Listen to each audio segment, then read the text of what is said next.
है। बहुत बहुत आपका स्वागत है अमित जी कार्यक्रम बिहार में। और अभी हमने कई क्लिप्स में देखा है कि आपने बिल्कुल अलग तरह का आर्ट फॉर्म जो बनाया है, काफ़ी दिलचस्प है। और मेरी तो कहीं ना कहीं दिलचस्पी और भी बढ़ गई है, क्योंकि कुछ क्लिप्स में आपने एक ऐसे चित्रों का जिक्र किया है जो शायद हम इमेजिन करते हैं और आपने उसको चित्र में ही कन्वर्ट किया है। तो सबसे पहले हम चाहेंगे आप हमारे दर्शकों को अपने आर्ट के बारे में थोड़ा विस्तार से समझाइए। इसे मैं कॉन्टेम्प्रेरी आर्ट के रूप में देखता हूँ। मेरा कॉन्टेम्प्रेरी आर्ट और पॉप आर्ट दोनों को लेकर मैं काम करता हूँ। तो कंटेम्प्रेरी आर्ट, इसको भी कंटेम्प्रेरी आर्ट कहते हैं। लेकिन हम देखते हैं कि ज़्यादातर चित्र है कि कागज़ पर होते हैं, कैनवास पर होते हैं, कपड़ों पर होते हैं। आपने ये प्लाई बोर्ड का इस्तेमाल कैसे किया? एक्चुअली ये प्लाई बोर्ड नहीं है।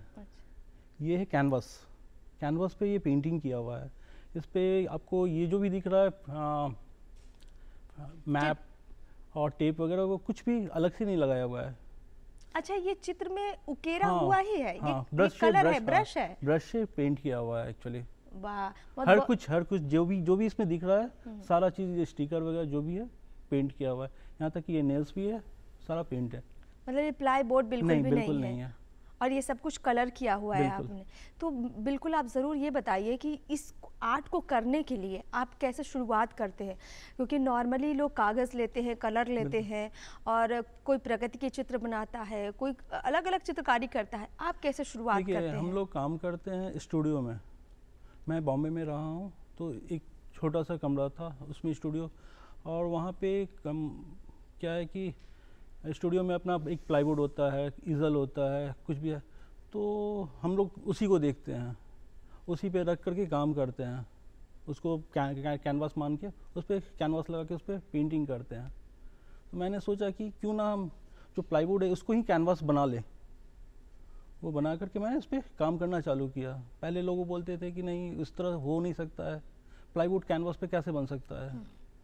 तो मैंने कोशिश करके दिखाया। हाँ, बोले कि अब तो ये लग रहा है कि प्लाईवुड है। जैसे प्लाईवुड पे वो लकड़ी उखड़ जाता है, तो वो सब इस पर आपको दिखेगा। तो 2 प्लाईवुड अलग अलग जुड़ा हुआ है। ये प्लाईवुड का नाम भी मैं खुद रखता हूँ। जैसे माई प्लाईवुड इज़ माई पैलेट।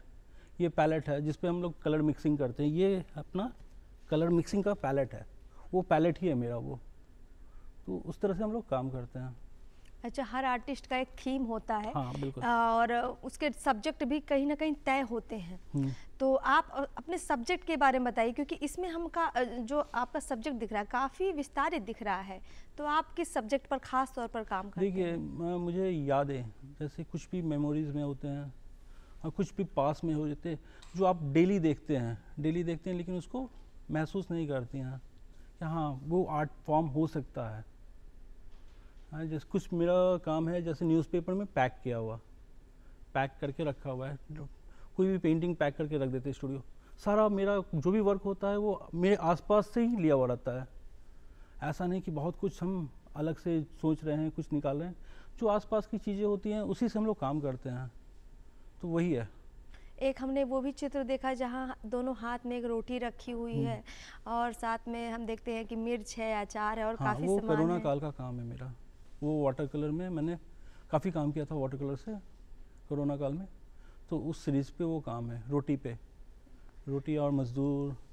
जैसे उस समय क्या हो रहा था कि बहुत तकलीफ़ में लोग थे, मज़दूर थे, तो लोगों के जहन में जो तकलीफ़ें चल रही होती, उसी को आप अपने आर्ट में कन्वर्ट करते हैं। हाँ, वो भी है। अच्छा, थीम में आपने बताया कि आप जो आसपास चल रहा होता है उसी को कलेक्ट करते हैं। बिल्कुल। रंगों की अगर हम बात करें, रंगों की दुनिया एक अपनी दुनिया है, कहते हैं रंग भी बोलते हैं। तो रंगों का क्या इम्पोर्टेंस है आपकी आर्ट में? रंगों का इम्पोर्टेंस बहुत है। मैं इसमें एक्चुअली एक्रेलिक करता हूँ, एक्रेलिक में करता हूँ, ऑयल करता हूँ, वाटर कलर करता हूँ। जो भी मीडियम है, सारे मीडियम में मैं वर्क करता हूँ। सबसे बेस्ट क्या रहता है? अभी तो जैसे फास्ट है लाइफ, तो एक्रेलिक सबसे बेस्ट है। वो काम होता है। एक्रेलिक और ऑयल बहुत अच्छा चीज़ है, लेकिन थोड़ा, जैसे मैं काफ़ी टाइम बॉम्बे में रहा, तो वहाँ का इन्वायरमेंट ऑयल के लिए नहीं है, तो एक्रेलिक परफेक्ट है। तो इसलिए एक्रेलिक में ही वर्क करता हूँ।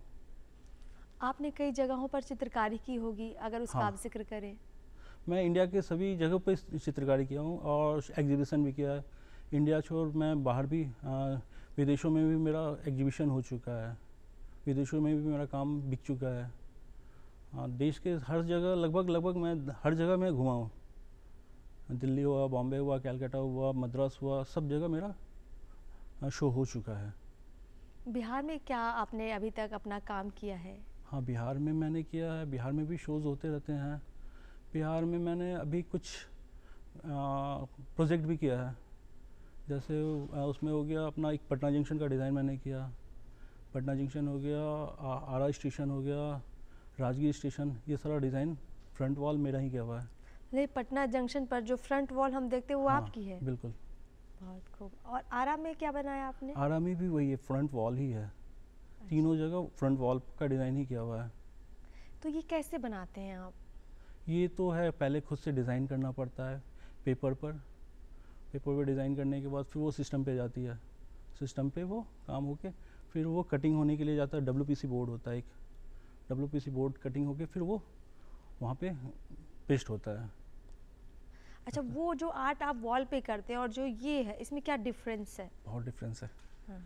वो एक कॉमर्शियल वर्क हो गया, ये मेरा खुद का, ये अपना खुद का आर्ट है, ये अलग चीज़ है, वो अलग चीज़ है। तो मतलब ये शौक के रूप में करते हैं, ये भी तो कमर्शियल में आता होगा?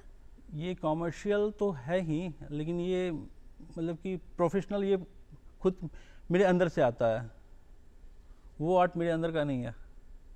ये मैं अपने मन से बनाता हूँ, मैं किसी के लिए नहीं बनाता हूँ, किसी क्लाइंट के लिए नहीं कि हाँ उनको क्या पसंद है या नहीं, मुझे क्या पसंद है मैं उसको लेके बनाता हूँ, ये आर्ट उसके लिए है।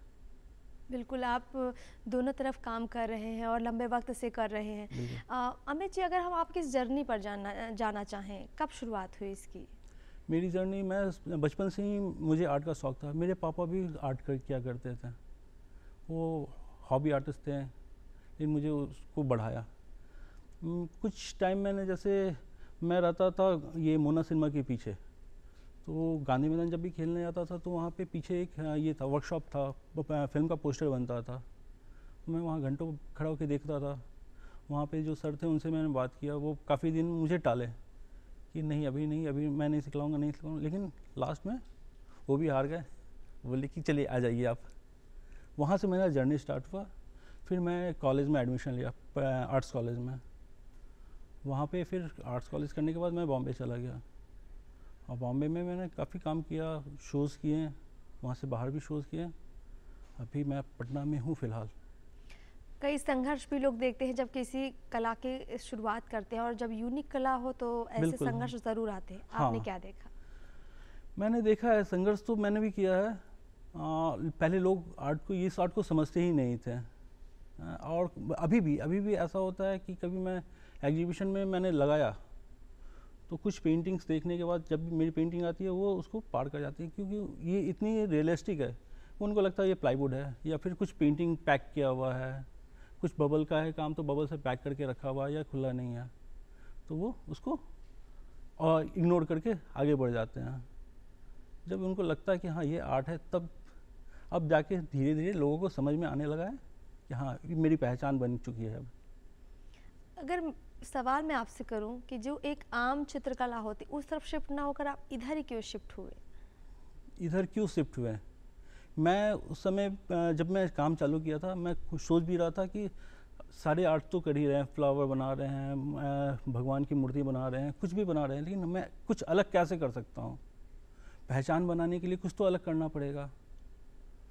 तो इसी सोच में मैंने काफ़ी चीज़ को रिसर्च किया। जब इस पे मैंने आया तो लगा कि नहीं, इस तरह का काम अभी तक हुआ नहीं है, और जब से मैं काम कर रहा हूँ उस समय तक तो नहीं हुआ था। अब धीरे धीरे कुछ काम करने लगे हैं लोग। अच्छा, आपके घर में आपने बताया आपके पिताजी भी करते हैं, तो आपकी आगे आने वाली जनरेशन भी इधर? हाँ बिल्कुल, मेरा बेटा है, छोटा है, 7 साल का, वो भी अभी पेंटिंग कर रहा है। मेरे पेंटिंग का कॉपी भी करता है। अच्छा, मेरे घर में सबको ही है, जो भी है, मेरी सिस्टर हैं, जो भी हैं, सब पेंटिंग करती हैं। क्या सबको आपने आर्टिस्ट बना दिया है? बिल्कुल। बहुत अच्छा। अच्छा, जैसे आपने तमाम बातें रखी हैं, थोड़ा सा हमारे जो नए कलाकार हैं, उभरते कलाकार हैं, एक चित्रकार के अंदर क्या क्वालिटीज़ होनी चाहिए? देखिए, चित्रकार के अंदर क्वालिटीज़ पहले तो आपको देखना आना चाहिए। कोई भी चीज़ है, अभी देखता हूँ कि हाँ चित्रकार काम कर लेते हैं, अभी नेट से उठाएं फटाफट फटाफट वो काम कर लिए, लेकिन उनको देखने का तरीका नहीं मालूम है, क्या चीज़ मतलब किस तरह का हो सकता है। अभी प्लाईवुड है तो प्लाईवुड लगना चाहिए, फीलिंग आनी चाहिए कि अब लगे कि छूने से वो हाथ में लग सकता है। हाँ, वो सबसे पहले देखने का नज़रिया होना चाहिए, नज़र पारखी होनी हाँ। चाहिए, बिल्कुल। उसके बाद आपका है कि आप रियाज कीजिए, उस पर काम कीजिए, तभी होगा। आपको चाहिए, लोगों को चाहिए कि कुछ नया सोचे। अब ये चीज़ हो चुका है तो फिर इसी को लेकर फिर काम करते रहें तो वो सही नहीं है। अपना पहचान बनाने के लिए कुछ तो नया करना पड़ेगा। बिल्कुल, कुछ यूनिक करेंगे तभी आप यूनिक बनेंगे। बहुत खूब विचार, बहुत बहुत शुक्रिया आपका, क्योंकि अब वक्त हो चुका है आपसे विदा लेने का और लगता है समय काफ़ी जल्दी दे दिया है। लेकिन अमित जी बहुत बहुत शुक्रिया, आपने अपने आर्ट को जिस तरीके से सामने रखा है हम भी काफ़ी आकर्षित हुए और दिलचस्पी भी बढ़ी। बहुत बहुत शुक्रिया आपका हमसे बातचीत करने के लिए, हमारे कार्यक्रम बिहार बिहान में आने के लिए। अमित जी बहुत बहुत शुक्रिया।